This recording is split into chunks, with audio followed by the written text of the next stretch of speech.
শিক্ষার্থীরা সেখানে যায়, তারা প্রায় আধা ঘন্টা ৪০ মিনিটের মতো সেখানে অবস্থান করে শান্তিপূর্ণভাবে। তারপরও দেখা গেল যে ভিতরে হামলাকারীদের একটা অংশ অবস্থান করতেছে। আ কোনো সমন্বয়ক কিংবা কেন্দ্রীয় কোনো প্রতিনিধি তাদের সাথে কথা বলছে না। 20শে জানুয়ারি আমরা জানি যে বৈষম্যবিরোধী ছাত্র আন্দোলন একটি মতবিনিময় সভা করছিল এবং সেই সভায় আপনাদেরকেও আমন্ত্রণ জানানো হয়েছিল ডেমরাতে। তারপর সংঘর্ষটা কেন হলো ওখানে? দেখেন, ডেমরাতে তাদের একটা প্রোগ্রাম ছিল। সেখানে আমাদের মতো যারা স্টুডেন্ট ইনফ্লুয়েন্সার অর্গানাইজেশন আমাদের অনেকেই তারা ডাকে। আমরাও সেখানে অংশগ্রহণ করি। আমাদের সভাপতি আব্দুল্লাহ মেহেদী দীপ্ত সেই প্রোগ্রামটাতে অংশগ্রহণ করে এবং সে তার স্পিচ দিয়ে সে সেই জায়গা থেকে চলে আসে। এখন হয়েছে বৈষম্যবিরোধী ছাত্র আন্দোলন এবং নিরাপদ সড়ক আন্দোলন আমাদের কমন কিছু সদস্য আছে যারা ২টা প্ল্যাটফর্মের সাথেই কানেক্টেড। এখন এমনই একজন সদস্য পৃথু। যে পৃথুর উপর সেখানে স্থানীয় যারা আছে, আশিক নামে একটা সমন্বয়ক বৈষম্যবিরোধী ছাত্র আন্দোলনের, এবং সে বৈষম্যবিরোধী ছাত্র আন্দোলনের প্রভাবশালী যে সমন্বয়ক যারা আছে তাদের খুব ক্লোজ বন্ধু। যার ফলে আশিক পৃথুর উপর প্রথমে এক চিটিয়া হামলা চালায়। সেখানে দুজন সমন্বয়ক ছিলেন।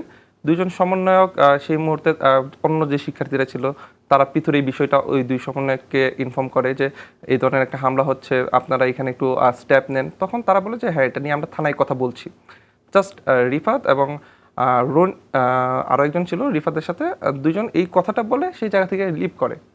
যখন পৃথুকে নিয়ে অন্য শিক্ষার্থীরা লেগুনা দিয়ে পৃথুকে বাসায় পৌঁছে দিতে চাচ্ছিল, তখন সেই আশিক গঙের অন্য যারা ছিল তারা সেই লেগুনাটাকে গতিরোধ করে এবং পৃথুর উপর দ্বিতীয় দফা এবং তৃতীয় দফায় লেগুনার ভিতরে আবারও হামলা করে।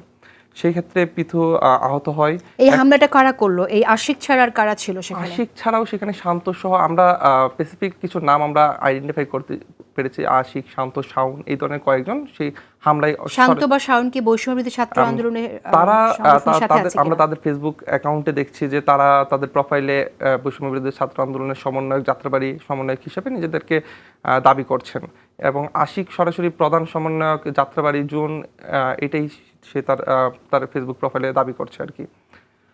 পরবর্তীতে যখন আমরা পৃথুকে হসপিটালে নিয়ে আসি, বৈষম্যবিরোধী ছাত্র আন্দোলনের পক্ষ থেকে তাদের ঢাকা বিশ্ববিদ্যালয়ের একজন সমন্বয়ক, সে হলো মাজহার, সে রাত 2টায় পৃথুকে দেখতে হসপিটালে যায় এবং সে সেখানে আশ্বস্ত করে যে যারা এই হামলার সাথে জড়িত তারা শাস্তির ব্যবস্থা করবে এবং পরবর্তী দিন দুপুর 2টার মধ্যে এই শাস্তি তারা দিবে এবং বাকি যাদের উপর হামলা করেছে তাদেরকে নিয়ে কেন্দ্রীয় কার্যালয়ে বসবে।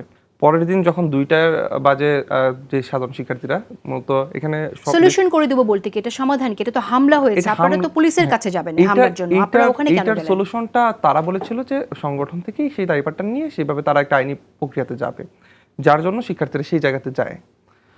পরবর্তীতে শিক্ষার্থীরা তাদেরকে কাউকে পায় না। উল্টো দেখা যায় যে হৃদয়, এরপর আশিক, শান্ত এবং এনাম, যাদের কথা বলছিলাম আমরা চাঁদাবাজির সাথে সম্পৃক্ত, তারা কার্যালয়ের ভিতরে অবস্থান নিয়েছে এবং বাকি যে সমন্বয়ক আছে কয়েকজন তাদের সাথে বিভিন্ন ধরনের ডিসকাশন করছে।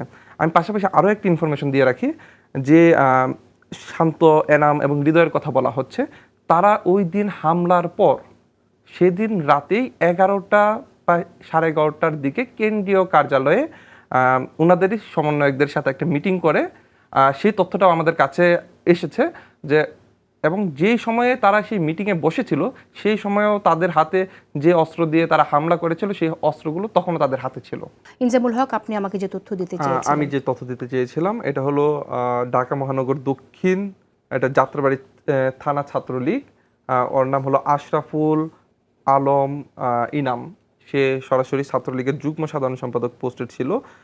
গতকালকের হামলা এবং গত লাস্ট 20 এবং 21 তারিখের হামলায় সে সরাসরি সম্পৃক্ত ছিল।